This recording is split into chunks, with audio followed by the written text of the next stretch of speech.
हिसाब से बता दूंगी। फिर आपको जो भी डाउट्स होंगे, जेन्युइन डाउट्स जो इसमें कवर नहीं हुए हैं, वो फिर हम उसके बारे में एक डिस्कशन करेंगे क्या किया जा सकता है। हरिवंश राय बच्चन साहब की ये धरती है, तो बच्चन साहब को याद किए बिना आगे कैसे बढ़ा जा सकता है। तो आप सब लोग जो यहाँ बैठे हैं, तो वाजिब से प्रश्न, जब मैं भी वहाँ बैठती थी तो कई सारे प्रश्न जो है परेशान करते थे कि कैसे शुरू करें, क्या पढ़ें, क्या ना पढ़ें, क्या छोड़ दें, क्या इंपॉर्टेंट है, ये सब कौन बताएगा, क्योंकि हमारी पारिवारिक वंशावली में तो सबके आईएएस नहीं होते ना, तो कैसे पता चलेगा। तो ये मोटिवेशन डीमोटिवेशन का क्या है, क्या यूपीएससी से रिलेटेड मिथ्स हैं, क्या आपको सक्सेस की तरफ लेके जाता है, क्या रोक देता है, क्यों कोई सेलेक्ट हो जाता है, क्यों कोई रुक जाता है, तो ये सारे हर एस्पिरेंट के क्वेश्चन होते हैं जो वो शुरू करता है। और हर एस्पिरेंट या तो किसी जो आगे निकल चुका है पहले, जिनका हो चुका है, उनसे जानता है, या ठोकरे खा के सीखता है। मैं ठोकरे खा के सीखी हूँ तो ज्यादा बेटर तरीके से बता सकती हूँ कि क्या क्या ठोकरे हमें नहीं खानी है। तो बच्चन साहब की एक कविता है, बड़े लाइटर नोट पे वो मदिरालय से शुरू होती है कविता, लेकिन दरअसल कविता का मतलब बड़ा गहरा है। तो उसी कविता की कुछ पंक्तियों से मैं शुरू करना चाहूंगी। वो मनस्थिति जो हर एस्पिरेंट की होती है, वो मनस्थिति जो आज से 4 साल पहले मेरी थी, वही ये कविता की शुरुआती पंक्तियां है।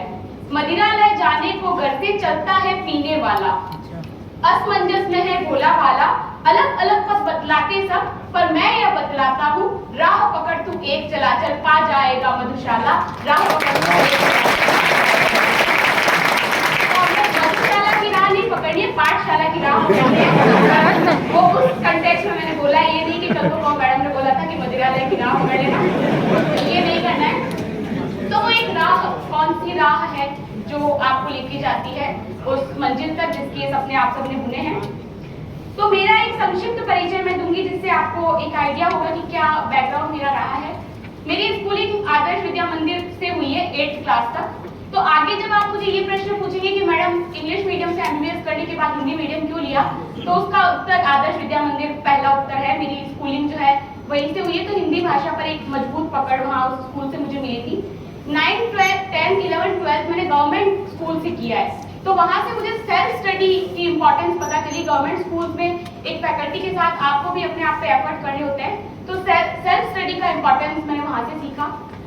उसके बाद आमतौर पर ये कहा जाता है कि यूपीएससी में सिर्फ आईआईटीएन सेलेक्ट होते हैं, जो आईआईटी के टॉपर्स होते हैं वो होते हैं। तो मैं एग्जाम्पल हूँ जिसने आईआईटी का एंट्रेंस भी फेल किया है।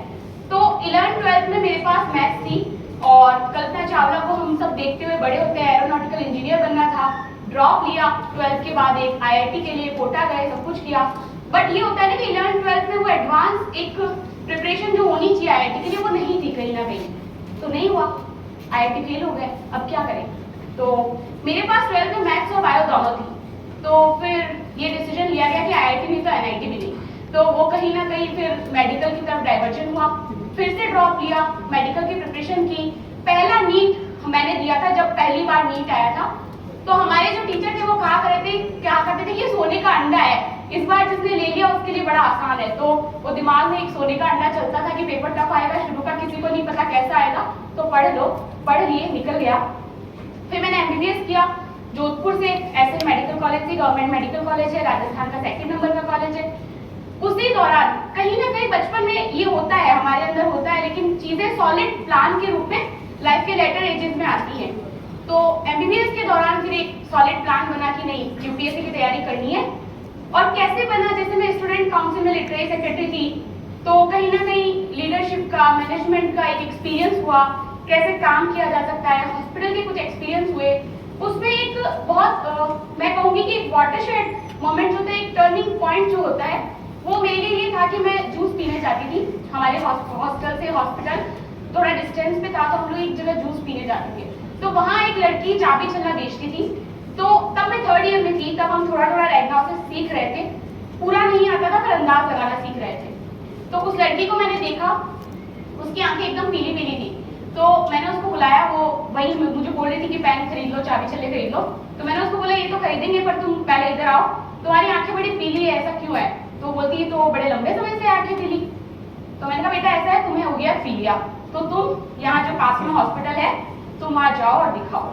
तो उस लड़की ने बोला कि मैम मुझे तो नहीं पता हॉस्पिटल कहाँ पे है। तो ये मेरे लिए ना एक थॉट प्रोवोकिंग इंसिडेंट था। थॉट प्रोवोकिंग का मतलब वो घटनाएं जो आपको बहुत कुछ सोचने को मजबूर कर देती है। तो इसने मुझे सोचने को मजबूर किया कि 1 किलोमीटर की डिस्टेंस पे हॉस्पिटल है, इसको ये भी नहीं पता कि हॉस्पिटल है, इसको ये भी नहीं पता कि वहाँ फ्री में ट्रीटमेंट होता है। तो कहीं ना कहीं हम कुछ ना कुछ ऐसी अप्रोच है जिसमें हम फेल कर रहे हैं। तो अगले दिन मैं फिर गई जब जूस पीने, तो मेरा ये था कि इसको नहीं पता तो अपन इसको ले चलेंगे। मैंने उस लड़की को उस पूरे एरिया में ढूंढा, बट वो लड़की मुझे कभी नहीं मिली।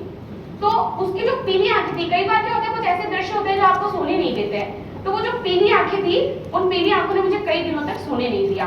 तो कई सारे जो फैक्टर है, मल्टी फैक्टोरियल मैं कहूंगी, जो स्टार्ट हुआ इस प्रिपरेशन का, उसमें से एक कहानी थी।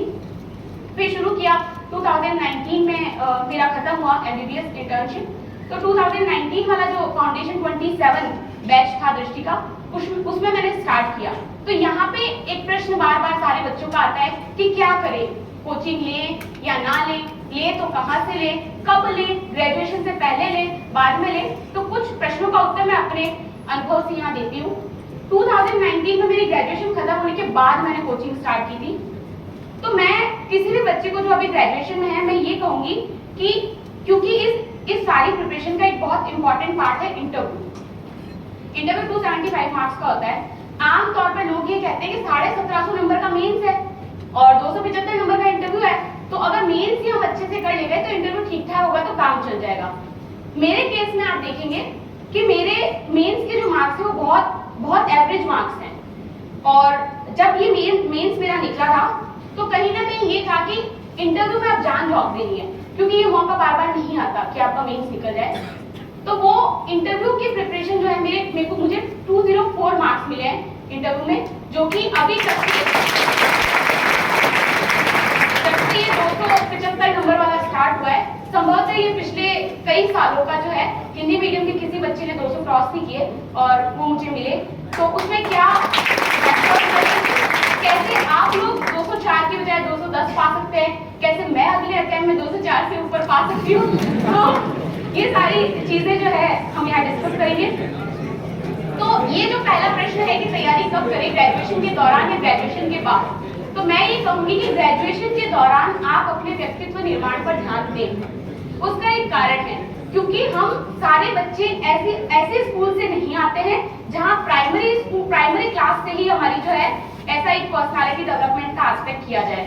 तो उसका फायदा आप जो है कॉलेज में उठाएं। वो सारे काम जो आप स्कूल में नहीं कर पाए, उन सारे कामों को आप कॉलेज में करें।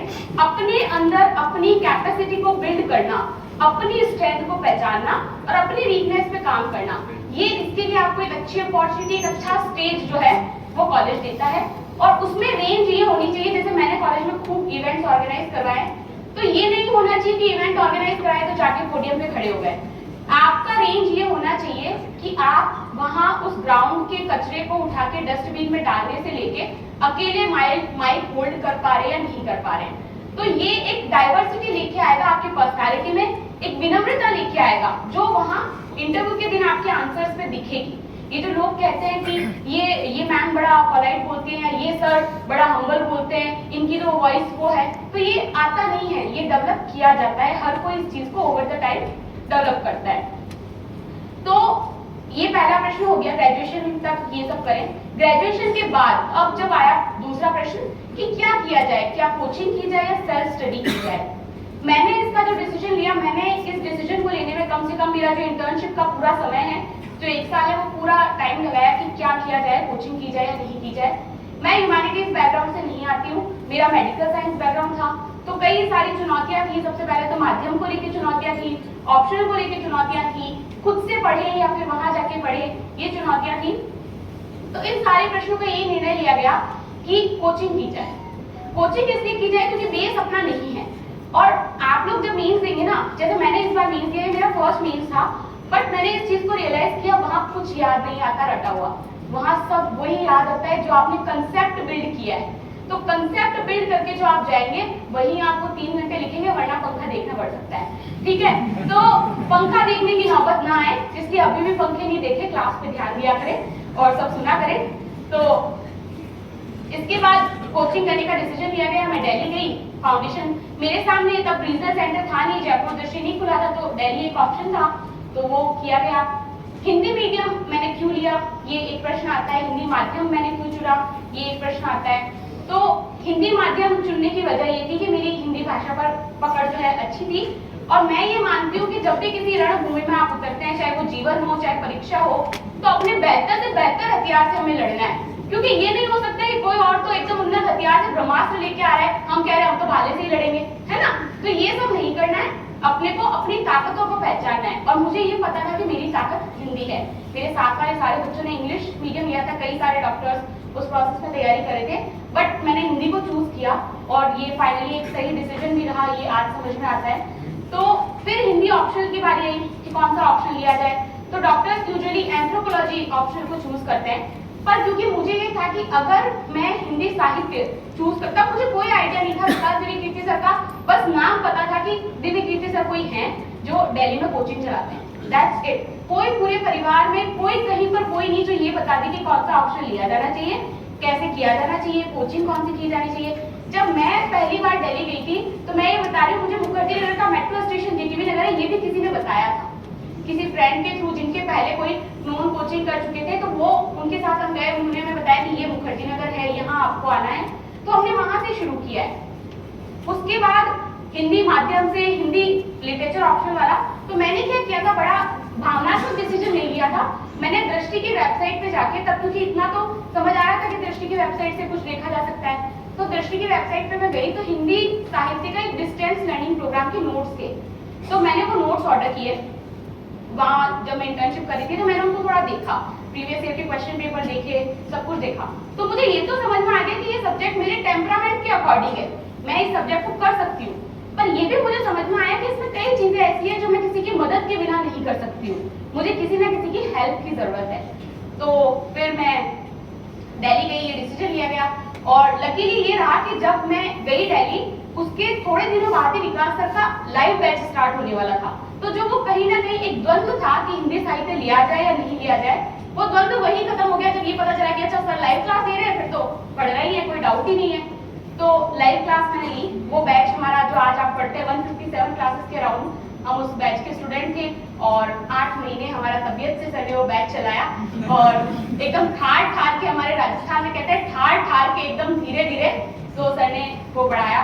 उसके बाद ये कोविड वाला फेज आ गया, तो 2020 में जब वो जनता कर्फ्यू फर्स्ट डे के लिए लगाया गया था, तो तब मैंने शिफ्ट कर लिया था दिल्ली से, मैं वापस घर चली गई थी। माहौल थोड़ा तनावपूर्ण था, दिल्ली सेफ नहीं लग रहा था, तो मैं घर चली गई। उसके बाद कोविड की परिस्थितियां इतनी प्रतिकूल थी कि लग रहा था कि घर बैठ के और यूपीएससी की पढ़ाई करेंगे तो कहीं ना कहीं एक डॉक्टर के रूप में जो आपका दायित्व है उसको आप जस्टिफाई नहीं कर पाओगे, और खुद को आंसर नहीं कर पाओगे एज ए पर्सन, कि आप सिर्फ अपने सेल्फिश गोल के लिए, एक नेशन के लिए जो आपकी ड्यूटी है उसको पूरा नहीं कर पा रहे हो।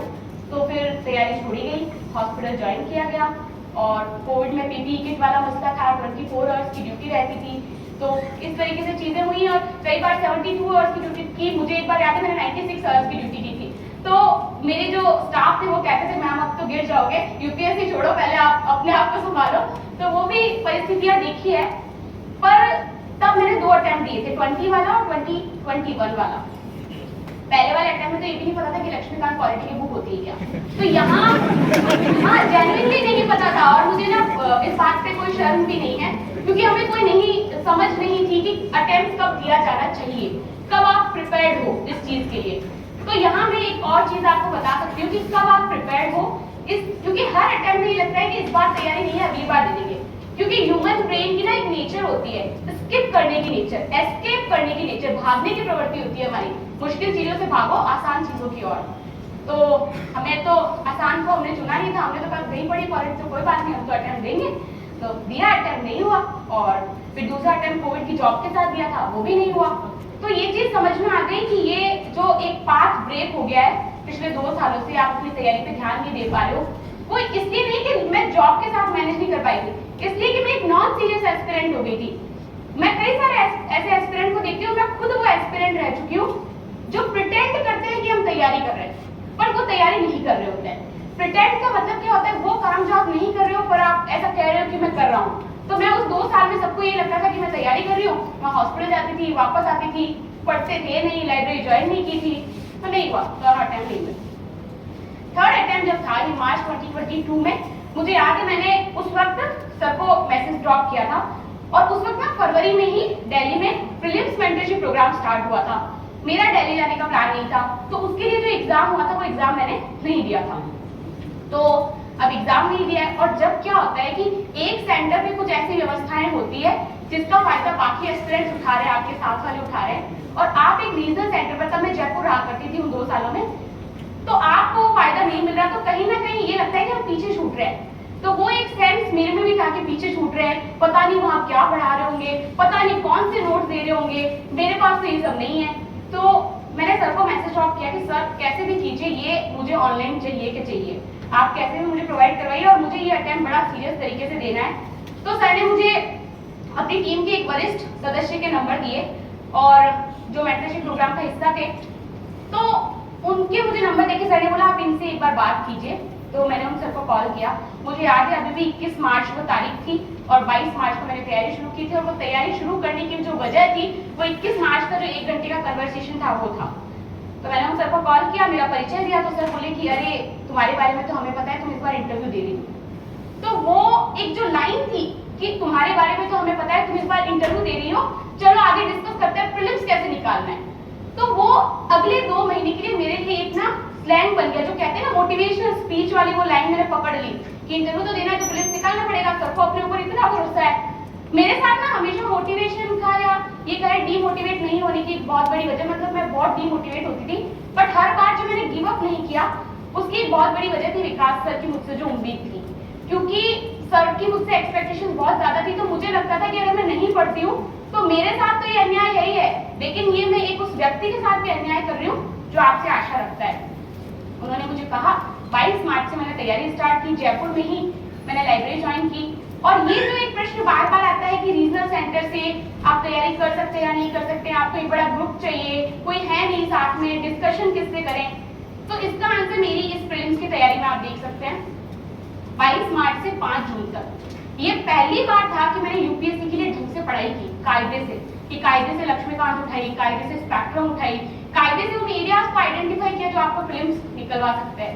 110 बच्चों की लाइब्रेरी थी, उस लाइब्रेरी में एक भी बच्चा यूपीएससी का नहीं था। मैं अकेली यूपीएससी की तैयारी करती थी, सुबह 9 बजे जाती थी, रात को 10 बजे वापस आती थी, एक फिक्स शेड्यूल कर रखा था। पहली बार मैं अपने जीवन में मैंने डिसिप्लिन को फॉलो किया।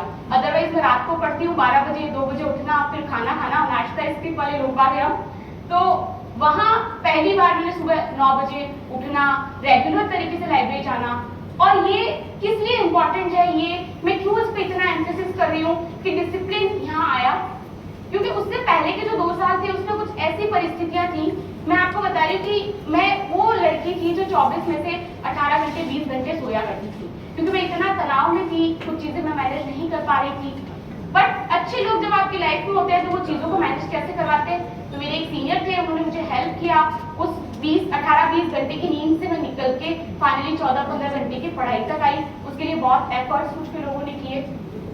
फिर लाइब्रेरी जाना और ऑनलाइन मेंटरशिप लेके मैंने काम चलाया। प्रीलिम्स की ऑनलाइन मेंटरशिप लेती थी, दृष्टि के रीजनल सेंटर पे जाती थी, संडे टेस्ट देती थी और टेस्ट देके वापस अपनी तैयारी शुरू की। तो उसके बाद मार्च 2022 से 5 जून की 2 महीने की प्रिपरेशन से प्रीलिम्स निकला।